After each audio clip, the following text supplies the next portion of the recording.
Kwedu no mabuja akanaka. Tauya anodza nyasi zuwa rechitatu mwedzi wacho wabvu. Zuwa rinopemberewa pasi rese. Basa raanakadzitape rinonzi pachirungu World Press Freedom Day. Idi aiwa anakadzitape wakakosha. Tikunyepei munhau dzanyasi. Kanzuro yekwamutoko yapa wana kanzura zvimudududu. Ewo kabodzi kam. Wana kanzura wese wari 34 wese wandopuwa kachekache. Aiwa tikuti zvakanaka. Tekai tigoona kuti zvinoita kuti basa ravo riite kaire zvinhu chere. Pokare kuti wese wanokona chere kuchovha mudududuyo. Tekai tigozviona ipapo.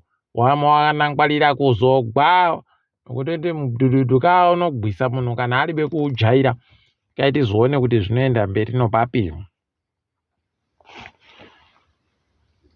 Wamunangarwa nyasi wapa wanhu wanga wari kufundira kuita makadheti kuchisoja. Aiwa matsamba okuti kwai mapinda mabasa manji. Wanonzi pachirungu commissioned officers. Tekai tigoona kuti zvinoperera papi. Wati ndinoringira kuti mese munge muri wanhu wanoda nyika yavo. Pokare newanhu wanoteerera newanhu wanoimbika. Wanobvuma kutumiwa pese zvese. Pakaita kunyangara. Tekai tione ipapa kuti zvinombopera sei. Asi ticharamba takaringa. Wanoziva zvakaitika mugore 2019. Wanoziva zvakaitika makore agono.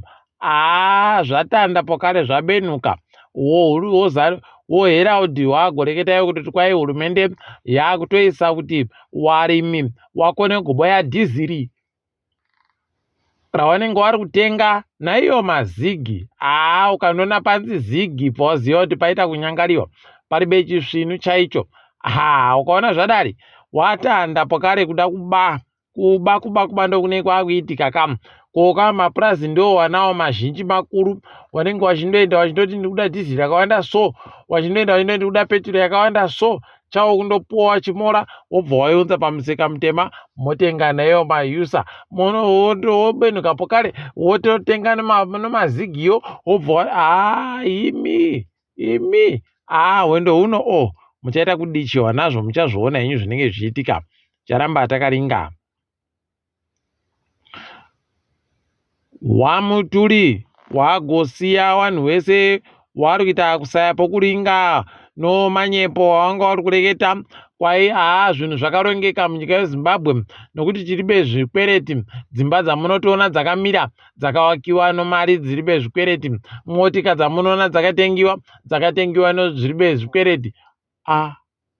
Wosaya kuti ko munhu uyuyu zvaatori munhu akafundira nyaya dzokutekaidziwa koupfumi economics pachirungu. Ko ari kuita kureketa pwito dzakadandi. Kukundiwa nomwana kana chaiye ari grade 7 anenge aitoziva kuti zvakakosherei kuti wanhu wapote wachindopuwa zvikwereti wapote wachididi. Muyembo wakadari apa arimo muSouth Africa ari kuti tiri kutsvaka mari. Tirikuda kuti wanhu wari kuwana nyamari mainvesta wauye nomari dzawo waise muZimbabwe. Investor anounza mari yakaita sei ipapa. Kana gurukota rinoringa nezvomari riri kureketa pwito dzakadando. Kureketa kuti aribe kana chibodzi chaari kuziva chinochokuita nomamiriro oupfumi. Ndipo unotoona kuti zanu mabasa kuwanda chaiwo. Tekai tigoona kuti zvinoperera papi. Asi izvi zvinokunda ngoma kurira.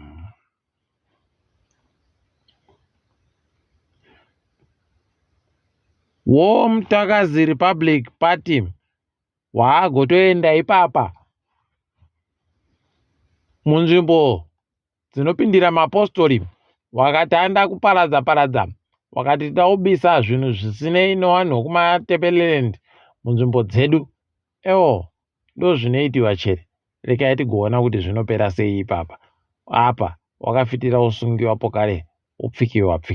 Rekai tigoona kuti zvinoenda nokupi. Makombe ekubulawayo ari kudadisa. Agara aramba mazigi akati kana tisingakoni kuenda kotenga peturu tisiyei titengese nomari inokwanisa kuti titenge peturu. ari paUSA kana Maranzi.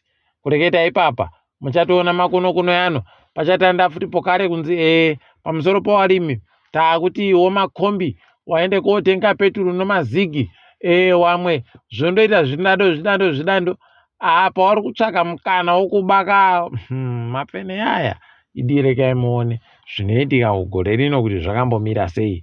Tinenge tichikunyepai pazvinenge zvichiitika. Kwaino maCID tasunga anonzi Patrick Mutena, zita rimwe rache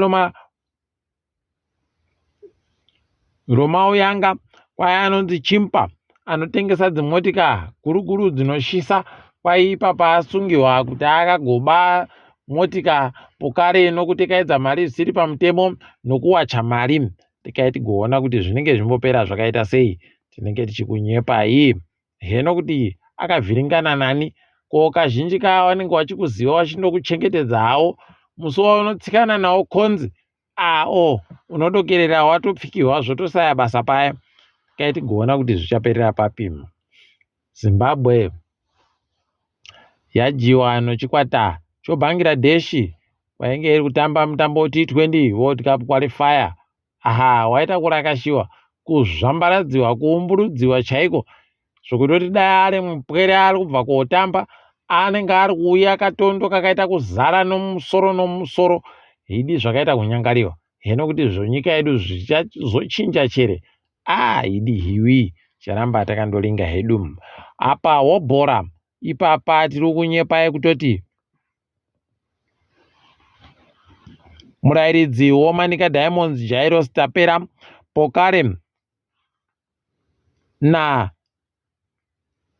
Neva Rauji woBulawayo Chiefs ari mutambi ndo waitiwa vanhu vanoseza, vanhu vanga vari kumiramira somweya yetsvina mumwedzi uno watabva yuyu mwedzi wakubvumbi watopuwa mubayiro. Tiri kuti makorokoto.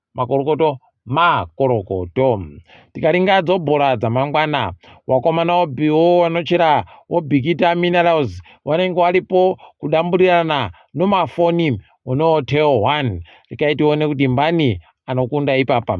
Apa Ongezi Platinum inenge iripo nana Mambo kuBulawayo Chiefs. Tikaitione kuti zvinohwapurirana kusvikira papi. Ipapo pokare Chicken Inn iri kuda kujiwa noDynamos. Heno kuti huku noDynamos mbani achaja mumwe. Tikaiti goramba takaringa. Wafanawo wochikoro woHerentals iwo wafana waiyebenza woZANU-PF vanenge vari kutamba bhora noYada Yamagaya anofarira hurumende yeZANU-PF. Pakaita kunyangara. Heno ikweyo achajiwa kuti mbani. FC Platinum inenge iripo noGreen Fuel. Heno kuti Platinum noNzimbe mbani anosimba. Kaitirambe takaringa.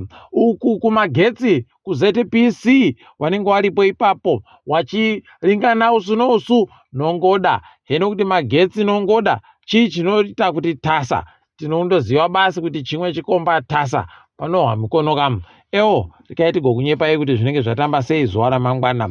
Tochiringa dziri kuitika pasi rese riri kutandira muSouth Africa. Apo tiri kuona ipapa kwai South Africa musosondo wari kuita inonzi zuva rokunamata, National Day of Prayer pachirungu.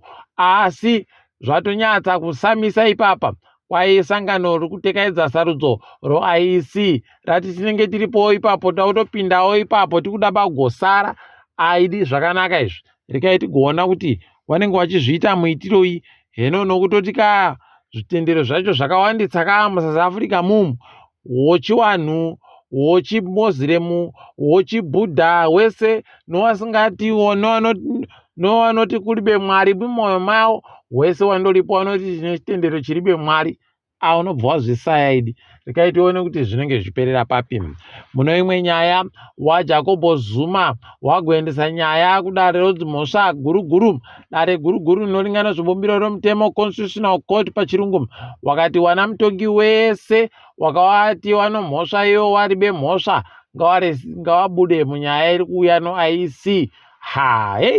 Varume vakaita kunyangariwa apa. Rikaitione kuti wanoita zvomutemo wachabanzurana nzeru kusvikira papi. Tinenge takaringa tichizokunyepai. Tikaenda kuNamibia kwaipapa kuno kandege kadukuduku kagwa munzvimbo yoWindhoek, wese watatu wangu arimo wapfa. Tikuti mweya yawo dai yazorora murugare. Ipapo pakaita kunyangariwa chaiko. Toenda kuDRC kwaita chirwere chomapundu, mapundu anozikana nokuti mpox, aimbonzi monkeypox. Pakaita kunyangariwa wakomana, mapundu anoita matuzu miri wese. Atogwarasha vanhu vanosvika 300 apa kwabatiwa vanhu vari kunzi vano chirwerechi vanosvika zviuru 4 nochidimbu 4,500 pachirungu. Pakaita kunyangariwa idi dai yavo vapindira zvakona kukuhwa izvozvi. DRC imbokonawo kubefura chaiko, nokuti zvirwere zvacho zvinoita kuchinjana kuita kunge pane ari kufuridzira kuti chimwe chikabva poya chimwe chikabva poya chimwe. Yei kana iye ari kuripira ngozi yomachawa anoda ndoba wakomana. Pakaita kunyangariwa. Rekai tigoramba takalinga ipapo. WokuMalawi vari kurwadziwa nokunyadzisiwa zvinoitiwa nokuru hurumende yavo, zvavanoita pano zvedu zviya zvokuti vanoti kana mutungamiri wenyika ari kubudirira kuenda kunze kwenyika, wese vanoenda koita raini ipapo kuti tiri kuperekedza mutungamiri wenyika. Pakaita kunyangara. Lazarus Chakwera akaenda kuAmerica kumusangano woUS Africa Summit. Kuno vanhu wese vamwe vagotoita kubhabhaisa ndegeyo yamudenga, kutosimudza manja kutoti bhabhai ndege. Aidi wakaita kuroiwa nevakapfa idi zvinoita kurwadza nokunyadzisa pabodzipo, unobva wazvisaira kana mupanda idi zvakaita kuoma. Rekai tione kuti zvinenge zvimbopera sei ipapa. Mabuja. Rekai tione kukinya kwai vanhu vari mumhera mumadhamu akatenderedza munyikamo ngavabve munyika munzvimbo dzavagere waende nzvimbo dziribe madhamu nomvura, nokutoti mvura yayo yaramba kukuhwa, iri kuramba ichiita kunaya zvokurikitana zviya. Idi hwendo huno waita kuti gadzika pasi, kumwe waparara nomvura, kwedu uno tiri kuita kupfa nonzara, miromo yakaita kuti papata. Mabuja zvakaita kuoma, asi tinondoziva kuti yawe vanochinja vanoramba vakandodando. Rekai tione kuti tinosvika papi. Tiri papo kwaNyasi. Rekai tichigumire pano. Ndini wenyu Mhandu weOnawu.